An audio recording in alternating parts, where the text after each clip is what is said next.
Bem, amigos do Bola Presa, estamos de volta com mais resumo da rodada. Eu sou o Denis. E eu sou o Danilo.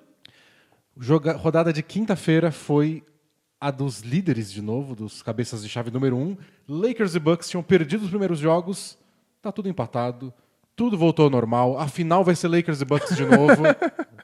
Era tudo fogo de palha. Tudo fogo de palha, A gente se animou, barra se desesperou à A gente toa. se exaltou muito, mas tá tudo normal, é tudo 4-1 agora, ou nem tanto. Sabe o que é engraçado?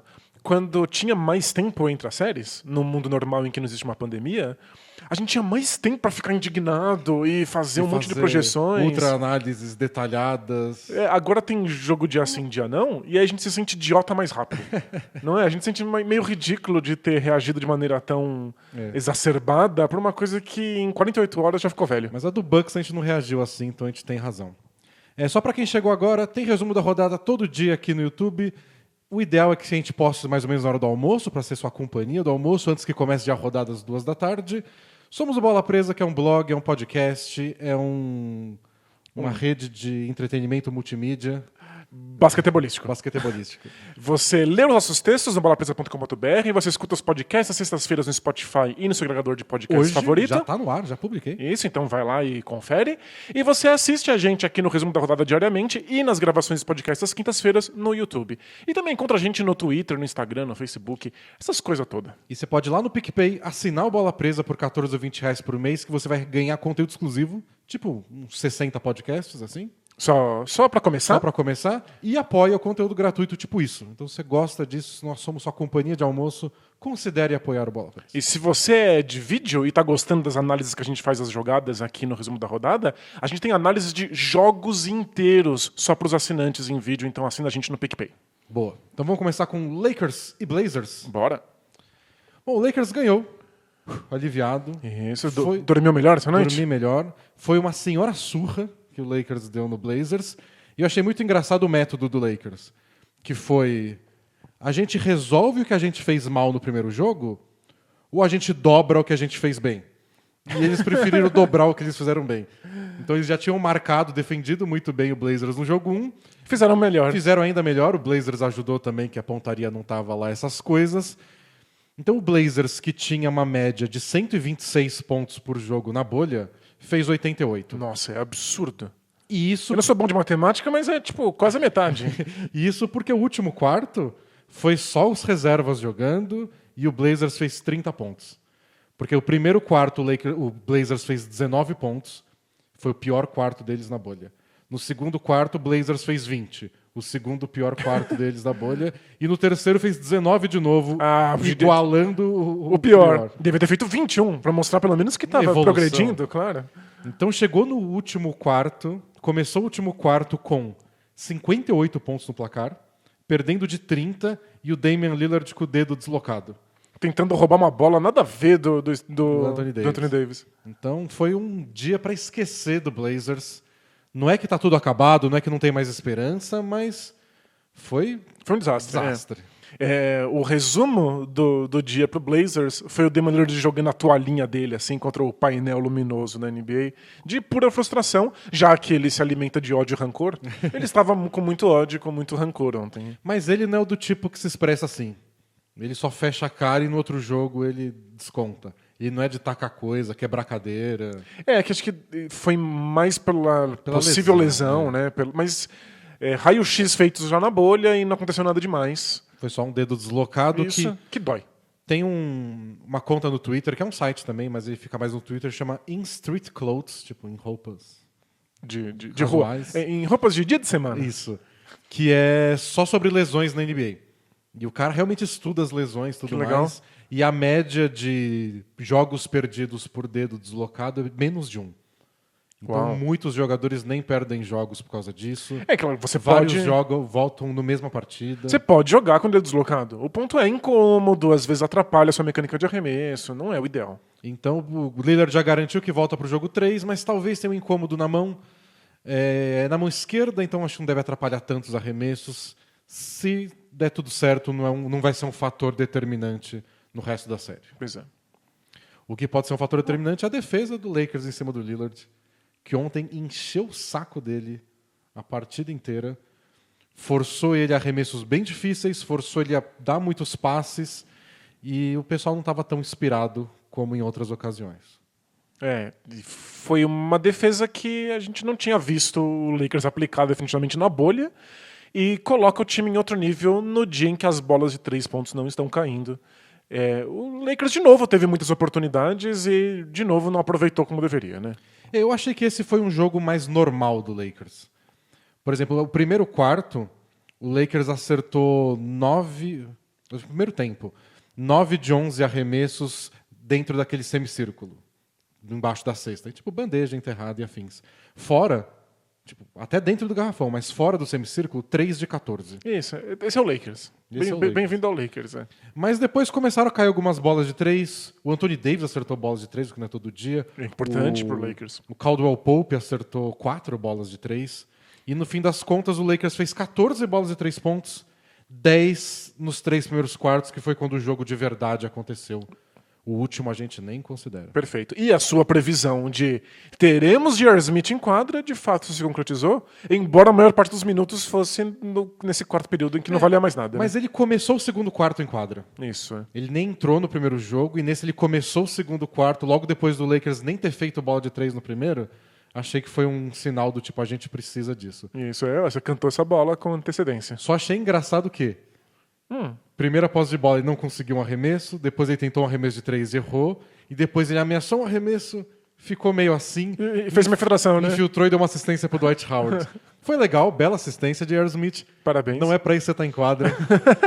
Por favor, acerte os diastos dos arremessos de 3. É só por isso que você tem uma chance nesse elenco, né? Mas são números das bolas de 3 do Lakers. Caldwell Pope, 4 de 6 em bolas de 3. Anthony Davis, 3 de 4. O resto do time, 3 de 17. Nossa, desastroso. Então foi bem fraco. E achei hilário essa estatística, até botei no Twitter. O Lakers fez 14 bolas de 3 no jogo. Recorde da história da franquia nos playoffs. Mostra quão anciã é a última vez que o Lakers foi para os playoffs. Eu fiquei, nossa, mas não é possível. Eu pensei, não, a última vez que o Lakers foi para os playoffs foi em 2013. Era outro basquete. Era outro basquete. Se jogava outro tipo de esporte. Tanto que nessa temporada aqui, a média de bolas de 3 do Lakers por jogo, a média, assim, não é que os melhores dias, são 11 bolas de 3 feitas por partida. É pouco. Então, eventualmente, chega em 14 mesmo. Claro, né? Então, foi um recorde muito fácil de quebrar. E que não significa que o Lakers consertou esse problema. Que teve um grande dia nas bolas de 3. E que ganhou do Blazers por causa disso. Mas ajudou. É importante que ao invés de acertar 5 bolas de 3, igual no primeiro jogo, acerte um pouco acima da média deles, que é de 11. Acho que isso já resolve muitos problemas do Lakers. Perfeito. E sabe que também resolve uns problemas dos Lakers? Tá nos playoffs. Isso sim. Né? Resolve esse problema E todo ano. de que os seus recordes são de 10 anos atrás. Fica de acordo com a evolução tática do esporte. Muito engraçado. Bom, eu separei umas jogadas aqui pra gente ver um pouco dessa defesa do Lakers em cima do Blazers. Boa. Vamos ver? Bora. Então, temos aqui Damian Lillard no comecinho do jogo ainda. E o que eu já quero apontar antes da jogada rolar é o Caldwell Pope apontando para esse lado da quadra. É uma defesa que o Lakers geralmente faz, mas que o Lillard pareceu mais agressivo, que é a defesa de apontar pro lado. É o ice. Então você prevê, já que veio o pick and roll do meio da quadra, o jogador que está marcando o cara que tem a bola tenta fechar o meio da quadra para impedir que ele receba o corta-luz, né? Impedir que ele receba o corta-luz e jogar ele para o canto. E aí o jogador de garrafão, que nesse caso pode ser o Anthony Davis, que parece vindo para cá, vai fechar esse lado. Então você não deixa o jogo de pick and roll acontecer e você força o cara que tem a bola a sempre ficar perto da lateral, né? Perto da lateral, nos cantinhos. Ele está sendo marcado pela linha também. Isso, a linha é um excelente defensor. Então, porém, o Lillard consegue fugir disso. E aí o Wayne Gabriel consegue pegar o Caldwell Pope. Aliás, bom corta-luz. Belo corta-luz. E consegue levar o Lillard pro meio da quadra. Mas o Anthony Davis já sai da posição dele para vir aqui, tipo... Você não vai arremessar do meio da quadra de novo. Lembrando que nesse segundo, o Lillard está em distância de arremesso. Sim. Então ele pode subir a qualquer momento. Mas olha como o Caldwell Pope luta contra o corta-luz para ficar com grudado com o Lillard. Que é normal, já que ele estava preparado para um ice, né? O Anthony Davis já tá vindo para cá. Já veio o McGee, que tá pronto pro segundo corta-luz. Lembra que a gente mostrou o corta-luz duplo no outro resumo? E aqui, cobrem o primeiro, o Anthony Davis cobra o segundo. Olha os 3 jogadores. Porque o Lillard recebeu um corta-luz a mais do Nurkic. E aí foi o McGee que teve que ir lá fazer a cobertura. Mas o Anthony Davis também foi. Tipo, dane-se o Gabriel. E o Caldwell Pope continuou atrás. E aí ficou livre o Gabriel, o LeBron foi pra cobertura e tomou falta de ataque. Mas eu achei que foi uma bela defesa. Impressionante. Porque estavam os 3 jogadores do Lakers. O Pope, o McGee e o Davis acompanhando. E o LeBron na cobertura. Ele tá jogando de líbero. Eu tô no Carmelo, mas eu tô marcando o garrafão. E assim que o LeBron sai pra marcar o Gabriel, o Danny Green sai pra marcar o Carmelo. Perfeito, muito bem sincronizado. Então, muito bem sincronizado. O Danny Green demorou um pouquinho, mas por que o Danny Green? Dá pra... Dá pra chegar no arremesso, né? Sim. E aqui de novo o Caruso... Essa aqui é mais legal, porque o Kuzma tá marcando quem? O Lillard. Não é que ele saiu, tudo. A função dele é ficar na cobertura do Caruso. Então a gente pode ver aqui que tem um jogador do Blazers completamente livre na zona morta que é por conta Hezonja. disso. E aí... Só que como o Gary Trent está muito longe da linha dos 3, o LeBron também está meio que na cobertura. Isso, né? Ele pode tentar interceptar um passe pro Hezonja. Então, é o que ele faz. Perfeito. Então o Lakers deixa alguém livre, mas está ligado o tempo inteiro. Que boa visão defensiva do LeBron. E aqui de novo, o Caruso fechando o meio da quadra e o Markieff Morris protegendo o garrafão. Então é a marcação do ice no pick and roll, deixando o Nurkic livre na linha dos 3, porque dane-se.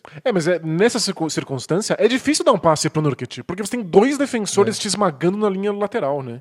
E aí o Lillard vai e o Danny Green ainda sai do McCollum para poder dar esse tapinha e roubar a bola. Nossa, então 3 defensores. Então é uma defesa bem legal, do tipo, tem 2 grudando e o Danny Green ainda vai na ajuda. Assim que ele percebe que o passe não vai pro McCollum, ele vai e rouba a bola e o Lakers tem um contra-ataque, é quando o Lakers funciona melhor. E aí foi uma falta no Kuzma. E aqui de novo, o McGee saiu do corta-luz do Nurkic, fica em cima do Lillard ainda. Ignorando o Nurkic. Só depois ele vai voltar. Aqui agora ele volta. Depois que o Danny Green já fez a cobertura pro Nurkic não receber a bola sozinho. E aí o Danny Green fez esse tagzinho aqui só pro tipo, não vai passar, e ele volta pro McCollum. E o Pope contesta o arremesso que o Lillard pode fazer. Mas não foi a jogada que ele queria e foi contestado. Perfeito. Acho que contra um cara que nem o Lillard é o bastante. E a defesa... E a defesa do Lakers fez o necessário para que o passe para o McCollum, do outro lado da quadra, não fosse tão fácil. Não fosse tão simples. Tinha sempre alguém mais ou menos perto dele, mesmo quando ele estava deixado livre, como a gente vê nesse momento. E o LeBron fica nesse... Tô marcando 2 ao mesmo tempo, caso Isso. o passe vá para o McCollum. Não era um passe fácil de fazer. Então acho que essa foi a defesa do Lakers em cima do Lillard. Foi bem boa. O Lillard ainda fez os pontos dele, porque ele é muito bom, não vai dar para impedir, mas conseguiu atrapalhar bastante, tirar um pouco da fluidez ofensiva do Blazers. E aí quando os outros jogadores atacam, você só tenta grudar neles, e o Lakers é bom nisso, de ter bons jogadores individuais na defesa. Para quem acompanha a Bola Presa há muito tempo, eu sou um grande defensor da ideia de LeBron James pivô na NBA. Achei que você ia falar que é só um grande defensor. Não. No basquete. Mas antes mesmo de a gente ter pivôs tão baixos, eu sempre achei que o LeBron James era capaz de emular o que o Draymond Green fazia defensivamente e ofensivamente no Warriors. E que talvez fosse o lugar em que o LeBron pudesse brilhar mais, gastando menos energia. E a gente vê nessas jogadas por quê? O LeBron jogando no fundo, tentando cavar falta de ataque, interceptando os passes na direção da zona morta, é um defensor muito melhor do que marcando mano a mano individualmente alguém, que inclusive é uma função muito mais cansativa e na qual você comete muito mais faltas. E ofensivamente o LeBron foi mais pivô também, porque o Gary Trent continuou marcando ele. E, aliás, marcou quadra inteira para tentar dar uma canseira no LeBron, o que o Lakers também fez com o Lillard. E quando aconteceu isso, o Lakers parou de dar a bola para o LeBron levar para o ataque. O Kuzma levava porque ninguém marcava ele pressão, e ele ficava no garrafão pedindo a bola. O LeBron não precisa levar a bola para o ataque desse time. Né? E aí ele começou a forçar o Blazers a dobrar a marcação. Ele fez algumas cestas de pivô mesmo, girando em cima do Gary Trent. E deu suas assistências assim, passes que poderiam ter virado mais assistências se o Lakers acertasse arremessos. Achei que foi um bom ajuste de como fazer o LeBron punir esses defensores mais baixos. Perfeito. Acho que ele é muito, muito capaz de fazer isso. Bom, próximo jogo, o seu Houston Rockets venceu o Oklahoma City Thunder de novo. 2-0 e dessa vez o Thunder mostrou um pouco mais de resposta, especialmente no primeiro tempo, mas depois as coisas voltaram a ser o que foram no jogo 1 e o Rockets acho que ficou com o jogo sob controle o tempo todo. Isso, foi um jogo levemente diferente do primeiro, mas não o suficiente para o Thunder mostrar que está ditando o ritmo da série ou sair com a vitória. O que a gente teve de diferente? Primeiro que o Rockets jogou muito pior. A mira nas bolas de 3 pontos foi muito inferior. Especialmente do Harden. Né? A gente tem a incrível marca de que o Eric Gordon arremessou 10 bolas de 3 pontos e errou todas. Parabéns aos envolvidos. É muito mais difícil, estatisticamente, é muito mais difícil errar todas as 10 do que acertar todas as 10. Pois é. Ainda mais para um cara que nem o Eric Gordon. E o James Harden tentou 11 bolas de 3 pontos e acertou 2. Então são 2 acertos. Humilhou o Eric Gordon. Com 2 acertos. Aposto que rolou um trash talk no vestiário. São 2 acertos em 21 tentativas somadas dos 2 jogadores que arremessaram mais disparado no time. Então, tipo, desastroso. Um desses dias em que o plano do Rockets de arremessar a bola de 3 pontos mostra os seus riscos. Esse é o típico dia onde o Rockets perderia o jogo e a gente fala, tem dia que as bolas de 3 não caem. Isso faz parte. E a gente olharia quantos lances livres cobraram os jogadores do Rockets, porque a lei do Rockets é bandeja, lance livre ou bola de 3 pontos. Não tem bandeja possível contra esse Thunder. As bolas de 3 pontos não caíram, então são muitos lances livres? Não, o time cobrou 18. O Harden já cobrou 18 sozinho em outras oportunidades. Ofensivamente o Rockets não brilhou, ou brilhou em momentos específicos da partida. O Rockets teve 2 grandes sequências ofensivas, foi o suficiente, porque o Thunder ainda não sabe o que fazer no ataque. A gente teve a segunda diferença que o Thunder ofereceu pro jogo 2, foi que dessa vez, toda vez que alguém recebia um passe, cortava mais rápido para a cesta, para tentar deixar um defensor para trás, não ficar sempre no mano a mano, porque ninguém do Thunder consegue deixar um marcador nas costas. Que para mim é o grande problema deles nessa série. Achei que o Shai Gilgeous-Alexander fez o quê? 31 pontos? Foi isso? Ou 32? 31 pontos. 31 pontos, achei que foi uma atuação bem melhor dele, mas ainda no mano a mano ele não conseguiu quebrar a defesa do jeito que eu esperava. Ninguém no Thunder quebrou defesas. Mas o que a gente viu do Shai Gilgeous-Alexander foi receber um passe, não hesita, não bate bola contra o seu marcador, ele bateu para dentro. Então ele teve mais oportunidades de arremesso, mesmo que os arremessos fossem contestados, e cobrou uns lances livres. Isso ajuda bastante. Ajudou Essa muito. Agressividade, pelo menos para cavar falta, já que você não vai deixar o cara para trás. Foi isso. Foi um Thunder que reagiu mais rápido, infiltrou muito mais e pareceu muito mais agressivo. Ainda assim, não impôs o ritmo de jogo, não conseguiu fazer o jogo de pick and roll, não venceu nenhum duelo individual no mano a mano. Então, ofensivamente, o Thunder não conseguiu fazer pontos suficientes para vencer um Rockets que não acertava nada. E o que é mais preocupante pro Thunder é bolas do Harden não caiu de 3, bola do Eric Gordon não caiu de 3, e eles tiveram o retorno do Lu Dort, que não jogou a primeira partida, e é o principal defensor de perímetro deles, apesar de ser um novato. E marcou o Harden quase o tempo inteiro que ele esteve em quadra, sentou quando o Harden sentou. E marcou bem. Marcou muitíssimo bem. Inclusive um dos melhores marcadores que a gente já viu do Harden. Então, o marcador do Harden deu certo, as bolas de 3 do Harden, que ele acerta mesmo com boa defesa, não caíram. O Eric Gordon não funcionou, o Westbrook ainda não está jogando, está machucado. E você não aproveita? 30 pontos do Gilgeous-Alexander. Tá toda a receita do Thunder roubar uma partida aconteceu nesse jogo 2 e não deu certo. E a gente separou aqui o momento da virada do Rockets. Os primeiros minutos do último quarto, onde o Rockets estava perdendo por 3 e abriu 10. Isso, e nunca mais olhou para trás. Uma das 2 grandes sequências que o Rockets teve no jogo e foi a sequência que matou a partida. Então vamos ver. Então começa aqui com o Thunder vencendo por 80-77, James Harden no banco. Então vamos ver o que aconteceu. Esse aqui é o nosso glorioso Daniel House. E é isso, é um jogador que deveria ser um jogador de garrafão fazendo um pick and pop com o que é supostamente o pivô do Rockets, que é o Jeff Green. E o Thunder dá essa jogada, né? Isso. Quando o Jeff Green quer arremessar de 3, ele arremessa. Isso, na zona morta ou na cabeça do garrafão, ele tem essa bola livre. Então o Daniel House conseguiu passar pelo Darius Bazler, O Steven Adams não acompanha, fica na cobertura. O Jeff Green tem todo o tempo do mundo para arremessar. E vejam que o PJ Tucker e o Austin Rivers estavam na zona morta, não são deixados livres em nenhum segundo, nem aquele pouquinho livre que a gente viu o LeBron deixando o Blazers. E aqui é o Blazers vindo o Thunder vindo do pedido de tempo, com uma jogada mais complexa, passes de bola, mas no fim acaba com um mano a mano, porque você vê que o Rockets vai trocando a marcação a cada bloqueio. Então a gente vai ver de novo. Tá o Jeff Green marcando o Steven Adams. Assim que rola esse corta-luz, já o Jeff trocou Green a marcação. Tá marcando o Chris Paul e o Austin Rivers está marcando, pelo menos por enquanto, o Steven Adams. Então, depois ele deixa com o Daniel House e vai para a zona morta. Esse é o lance. O Rockets não tem nenhum jogador que não esteja disposto a marcar o garrafão e marcar o perímetro, então dá para trocar o tempo todo. E aí tocam pro Schroeder, que simplesmente arremessa na cara do Austin Rivers e não acontece nada. Isso, é um arremesso contestado, ninguém ficou livre. E aqui o Eric Gordon passa pelo Naders, acha o Daniel House, e é isso que o Rockets está fazendo muito bem e que o Thunder não faz. Que é passar pelo seu defensor. Isso, deixa um cara pra trás, cria um espaço e aí você aciona alguém no perímetro. Né? Porque é só um mano a mano.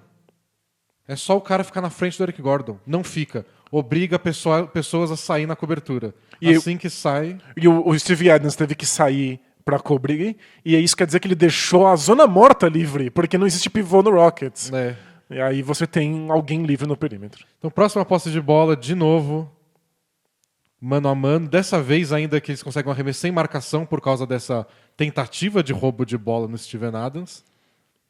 Então você vê que tem 2 jogadores aqui, o Bazley fica livre, o Steven Adams dá um passe bem legal até, rápido, mas o Bazley não é o melhor arremessador, embora ele até saiba chutar. E o que a gente viu aí é o que o Rockets tenta fazer contra o Steve Adams, que é roubar a bola. É muito melhor a bola não chegar do que você contestar um cara que é gigante. E aqui a gente não tem o comecinho da jogada, mas é uma infiltração do Daniel House, que acha o PJ Tucker livre na linha dos 3. O Chris Paul sai do Austin Rivers para marcar o PJ Tucker. Aí o Austin Rivers fica livre. Começa essa loucura. E o Rockets ainda ganha o rebote ofensivo. Porque o Steve Adams estava marcando o Jeff Green na linha de 3 pontos. Então é um caos. E aqui, de novo, mano a mano. Vai Chris Paul, passa pelo House. Não passou. É só o Daniel House. Não passou. E é muito legal o trabalho do Austin Rivers para não deixar que esse rebote vá para nas mãos do Steve Adams. E o Eric Gordon não arremessa de 3. Mas, bandeja fácil. Deixou o shoulder para trás, que é isso. Né? Que é exatamente o que o Chris Paul não conseguiu fazer. Não conseguiu deixar o Daniel House para trás. Né? Então você vê que é um tema recorrente. Corta a luz de novo do Steven Adams, vai trocar a marcação. Trocou. Jeff Green marcando ele. Agora é um mismatch. Vejam como o Steve Adams está sendo marcado pelo Eric Gordon, que é infinitamente mais baixo do que ele. Então tem um passe... E não tem o passe. O Eric Gordon rouba a bola. É então, assim que você defende pivôs hoje em dia. Foi o que eles tentaram na outra jogada e não deu certo, cederam o passe e dessa vez eles conseguiram o turnover. Mas você vê que ou você cede o passe ou você rouba a bola. Você não cede cestas. Não é tão perigoso assim você não ter um pivô em quadra. E agora de novo, Daniel House. Passou no mano a mano. Passe pro Jeff Green. Ele tinha uma bandeja. E pronto. Abriu 10 de vantagem, o Harden foi a loucura. Ok. Vamos conversar sobre Harden e a loucura. Vamos voltar na cena do Harden na loucura. Essa é uma das coisas que a transmissão gringa estava comentando. O Harden é tradicionalmente um jogador que não se empolga muito, ele não grita muito, ele não comemora com os companheiros. E que estava se especulando na transmissão se isso não é influência do Russell Westbrook, que se empolga tanto, que torce tanto, vibra e grita, que pro Harden ficou cool, ficou legal Pode participar ser. também. Pode ser, porque o Westbrook faz isso, especialmente quando ele não tá jogando. Tipo, Exato. Nessa partida que ele fica loucão, vira técnico, reclama com o juiz. E foi um Harden jogando mal, não acertando os arremessos dele. Deveria ser, como a gente viu em vários playoffs passados, um Harden melancólico no banco. E não, era um Harden que tava gritando. Exausto, né? Exausto, porque jogou muitos minutos. Não, era um Harden gritando, flexionando os músculos dele, comemorando com todo mundo, numa vibe que a gente não tinha visto nesse Rockets. Esse Rockets sempre foi um time meio triste. E parece, talvez, algum otimismo que ele não tivesse antes. Pode ser. Mas eu achei que foi bem legal. E essa sequência de 13-0 foi preocupante porque repetiu o que a gente falou do jogo 1, porém, com o Harden no banco. É os momentos que o Thunder deveria vencer, os minutos que eles deveriam vencer para compensar o Harden, por exemplo. O Harden deveria ser essencial porque ele deixa marcadores para trás. E com medo de ser deixados para trás, os marcadores acabam dando um passo na direção da cesta, e aí o Harden tem uma bola de 3 pontos. Mas se o Austin Rivers deixa os marcadores para trás, se o Eric Gordon faz isso, se Nessa o Daniel House sequência, faz a gente isso... viu todo mundo. No primeiro tempo teve uma enterrada bem legal do Austin Rivers, deixando o Chris Paul para trás. Tá muito fácil. O Harden é espetacular, mas nessas condições da defesa do Thunder, ele não é nem essencial. Não, se o Daniel House faz o trabalho dele, Pois é, né? Pois é. Aí, a gente tem chance também. deixa ele no banco descansando. Temos chance. Chama aí o Rockets. Bom, próxima partida. O que a gente vai falar? Bucks agora? Vamos falar do Então, Bucks. o Bucks conseguiu se recuperar, venceu o Orlando Magic com tranquilidade, como a gente esperava. Porque ontem a gente tinha que gravar o podcast e não tem horário para gravar podcast porque Tem jogo todos o os dia momentos. inteiro. Menos de manhã, que é quando a gente grava o resumo. Então tá puxado. Aí a gente conversou e falou, vamos gravar na hora do Bucks e Magic? Porque eu acho que vai ser uma surra. E foi uma surra. E depois, quando fui rever o jogo para poder comentar hoje, eu revi o primeiro quarto, um pedaço do segundo, um pouquinho do terceiro e estava resolvido. É isso, né? Pude pular vários pedaços. Nada acontece. Então foi um jogo mais tranquilo. Em parte foi o que a gente esperava, no sentido de o Bucks vai começar o jogo pilhado e vai tentar resolver isso na base também da vontade. Eles começaram muito mais intensos e o Magic sentiu um pouco a pressão. Coitado Isso do já Magic. serviu. Pra você ter uma ideia, primeiro quarto do jogo, o Bucks não foi tão arrasador ofensivamente no primeiro quarto. Porém, o Magic acertou 3 dos 23 arremessos que tentou no período inteiro. É só triste. 3 arremessos num quarto inteiro e 5 turnovers. Então, mais turnovers que arremessos feitos. Não, se não tivesse distanciamento social, a gente tinha que dar um abraço no Magic, né? Foi triste. Foi pesado. E aí o Bucks conseguiu abrir uma vantagem. E aí no segundo quarto o ataque do Bucks conseguiu já deslanchar um pouquinho mais e já era. Abriu 20 de vantagem e nunca mais teve jogo. Não deveria ter jogo. O que a gente viu no primeiro jogo era uma aberração. E a gente ficou desesperado, mostrava questões talvez internas do Bucks. Mas a gente sabia que era uma aberração. Sim. Que era muito difícil que fosse acontecer de novo. E eles ganharam na defesa. Achei que ofensivamente foi curioso que foi bem parecido. Então, em ritmo de jogo, de posses de bola disputados, foi quase igual. No primeiro jogo, o Bucks fez acho que 111 pontos. Ontem fez 110. Então foi a mesma coisa. Bolas de 3 pontos. O Bucks acertou 14 no primeiro jogo, 15 ontem. Então não foi por mais bolas de 3 que eles abriram essa diferença. De turnovers, eles cometeram mais turnovers ontem do que no jogo 1. Foram 21 turnovers, foi um número bem bizarro, aliás. Porque o Magic é um time que causa turnovers, força turnovers do oponente. Pontos no garrafão. O Bucks fez 42 pontos no garrafão no jogo 1, 42 no jogo 2. Foi um jogo ofensivamente muito parecido. A diferença é que no primeiro jogo eles tomaram 38 pontos no garrafão e ontem eles tomaram 24. Uma diferença bem grande. Então foram 14 pontos a menos que eles tomaram dentro do garrafão, que foi, aliás, o que a gente mostrou aqui nos nossos vídeos do outro resumo, né? De como o Brook Lopes estava desesperado marcando o Vucevic e tomando bandeja nas costas. Então eles voltaram à identidade deles do Brook Lopes não sai do garrafão. É isso, um dos melhores defensores da NBA se ele tá dentro do garrafão. Acredita, Bucks. Eu separei umas jogadas disso aqui pra gente ver. Legal. Então tá aqui uma jogadas parecidas com o que a gente viu no primeiro jogo. Então o Fultz está infiltrando e o Vucevic está vindo para a linha dos 3 para criar o arremesso dele. Isso. O Brook Lopes não sai do garrafão, porque caso o Fultz vá para lá, vai ter uma proteção. Perfeito. Eles estão ignorando o Vucevic completamente livre na linha de 3 pontos. E aí, quando o Vucevic recebe a bola, o Brook Lopes sai correndo. E aí o Antetokounmpo fica responsável pelo rebote e o Brook Lopes sai correndo para contestar. E dá certo. Então, Poderia ter acertado essa bola de 3 pontos. Ele contestou o que dava. Tipo, nossa prioridade é o garrafão. Depois que receber a bola, eu saio correndo e vejo o que dá. Aí eu atrapalho, né? Apareço na foto. E eles vão fazer a mesma coisa de novo. Essa jogada igualzinha que a gente viu no outro vídeo. Só que naquele caso era o Terence Ross, agora vai ser o Fournier. Um bloqueio para ele lá em cima, outro bloqueio. E ele vai cortar em direção à cesta. E o Brook Lopes não se mexe. E deixando o Vucevic livre de novo lá em cima. Então no outro jogo, o Terence Ross fez essa jogada, recebeu a bola em movimento e enterrou. Dessa vez o Brook Lopes não sai do garrafão. Perfeito. E o Vucevic fica livre, que é quem recebe a bola, e aí o Brook Lopes sai para contestar. E contesta bem. Chega muito mais rápido do que eu imaginava. Talvez ter pernas de 3 metros ajude alguma coisa. Então achei que foi um ajuste legal, do tipo... Vucevic vai ter espaço, mas a gente vai sair na foto. Mas bandeja não vai rolar. E aí o que aconteceu foi isso. O Vucevic fez mais de 30 pontos de novo, mas o Magic não fez ponto no garrafão. E acho que foi o diferencial da partida. E outra coisa que o Magic comentou, Terence Ross, depois do jogo, falou que eles estavam tão quentes no outro jogo que eles queriam manter isso logo de cara, e ele disse que eles apressaram alguns arremessos.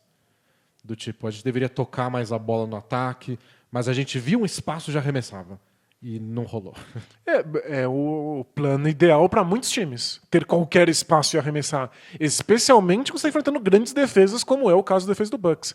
Mas o Magic não tem talento para ficar dando arremesso apressado no mínimo espaço que você ganha. Eles precisam de arremessos com um pouco mais de tranquilidade, né? Então acho que foi uma crítica deles que depois... Eu vi essa frase dele depois de ter visto os lances, foi verdade. Foram uns ataques meio... Ficou livre por um segundo, arremessa com 18 segundos no relógio ainda. Calma, Orlando Magic.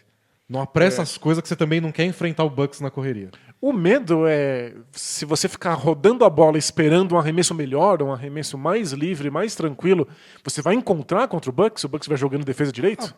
Nessas jogadas que a gente viu do Vucevic deu, por exemplo. É que não sei, o Magic não tem muita opção boa contra o Bucks. Apressar as coisas eu acho que não é o caminho. Faz sentido. Eu acho que essa crítica do Terence Ross a eles mesmos funcionou, só não sei se é o bastante para ganhar outro jogo nessa série. Não sei se isso vai acontecer. Reconhecer erros não é o bastante. Né?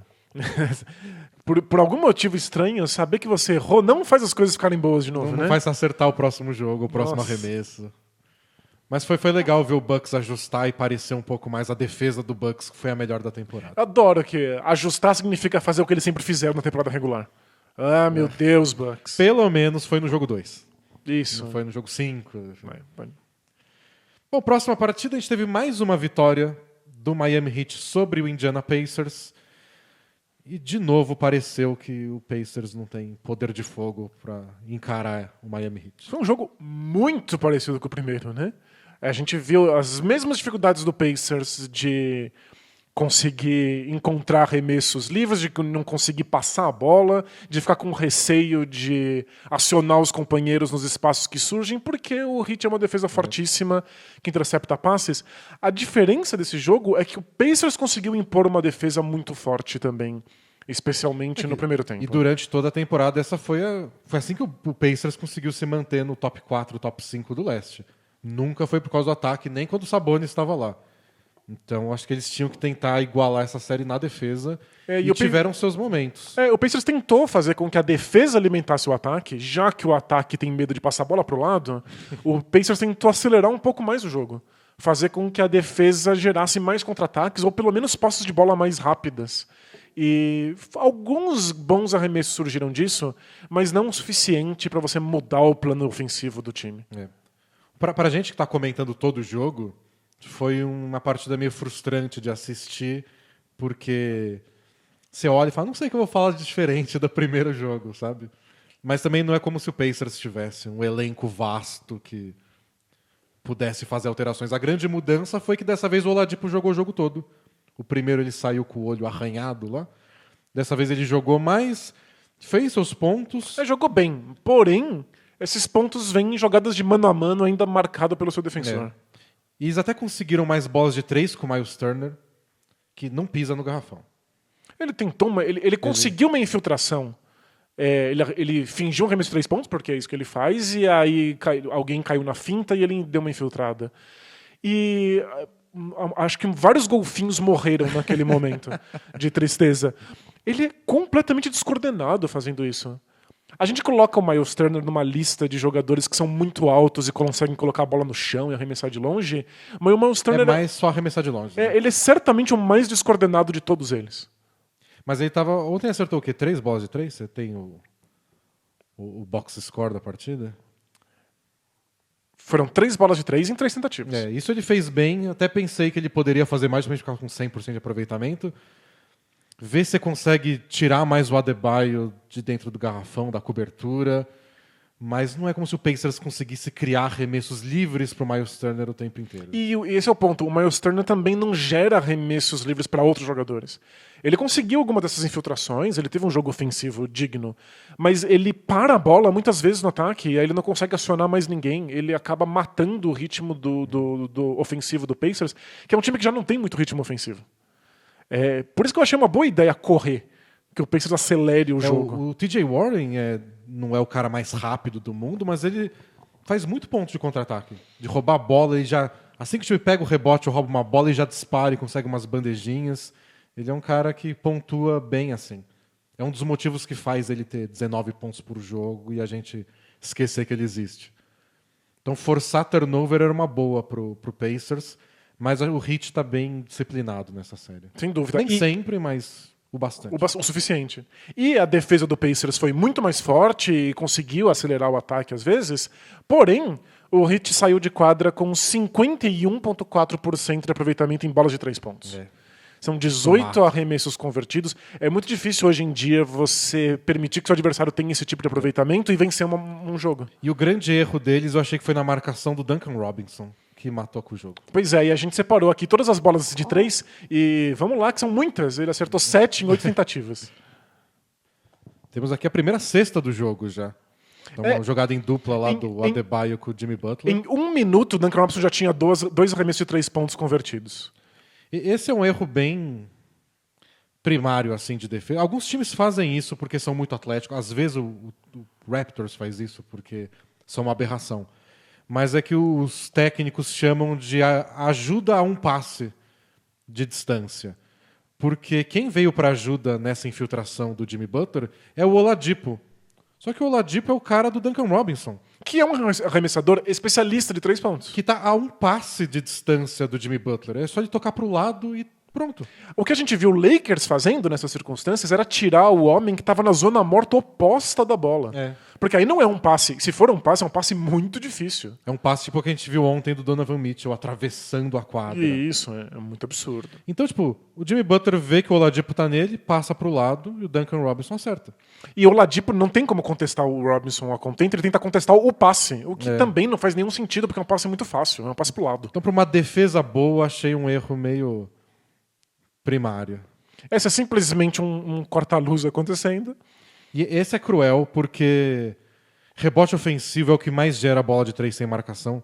Porque o time tá todo mundo indo pegar o rebote. Então você vê jogadores tipo o Oladipo de novo. Sai do Duncan Robinson para pegar o rebote. Mas não pega. Mas mesmo o arremesso de 3 do Dragic já foi livre o suficiente. Né? E a gente viu nos últimos anos muitos times que vão enfrentar o Kyle Korver. Essa aqui de novo. Fazer alterações na sua defesa, que é quem está marcando o Kyle Korver não participa do resto da defesa. Você só cola no Kyle Korver porque a gente não pode perder dele. E o Duncan Robinson é a mesma característica. Você deixa ele livre. Ele vai acertar. Ele é o líder da NBA em aproveitamento. Gruda nesse cara. E aqui não, você... veja que ele tá ali na zona morta e é o Brogdon, né, que vai desgrudar dele para tentar contestar. Nesse caso, você deixa o Jay Crowder chutar livre. É uma posição de aproveitamento menor que a zona morta de um arremessador pior que o Duncan Robinson. E nesse segundo que a gente tá vendo aqui, em que a bola saiu e voltou pro Crowder, o Miles Turner tem que estar cobrindo a zona morta. Ele é atlético, ele deveria estar correndo. Aqui eu acho que atrapalha o fato de que ele não quer pisar em cima do Oladipo que caiu no chão. Ele tentou cavar uma falta de ataque. Aliás, ele tomou uma falta técnica depois por isso. Porque ele foi brigar com o juiz que isso foi falta de ataque do Adebayo. E pode ter sido mesmo. Faz sentido. Possível. E aí o Miles Turner não conseguiu ir pra lá. Mais uma bola de 3. E tipo, é o melhor arremessador do time. E todas as bolas que ele fez sem marcação. São todas livres até agora. E aqui ele tá livre de novo, ó. Mas dessa vez do lado oposto. Isso, aqui é o lado certo para ele estar livre. Mas vejam como não foi necessário um passe muito difícil, um passe longo, único. A bola chegou nele rodando. Mas o que eu achei mais legal dessa jogada foi que o Oladipo dessa vez conseguiu chegar. Então você vê que o Oladipo tá aqui grudado com o Jimmy Butler, aí chega o TJ Warren para marcar o o Butler, e aí o Oladipo já parte, antes do passe sair da mão do Dragic. E aí foi um pra dentro e um pra fora de novo, que o Heat faz muitas vezes. É uma jogada muito comum pro Heat. E aí ele contesta. Aí o Duncan Robinson tem a visão de tocar pro Butler e já espaçar de novo. E essa é uma característica que é muito importante pro Stephen Curry. Que é, depois que o arremesso acontece, o Stephen Curry, ou o passe acontece, o Stephen Curry tá vivo na jogada. Ele nunca para. O Curry toca pra alguém e começa a correr. Isso, e os defensores não estão acostumados. Os defensores acham que se o jogador passou a bola, ele não tá mais em condição de dar um arremesso. E a gente viu o Duncan Robinson tem essa habilidade.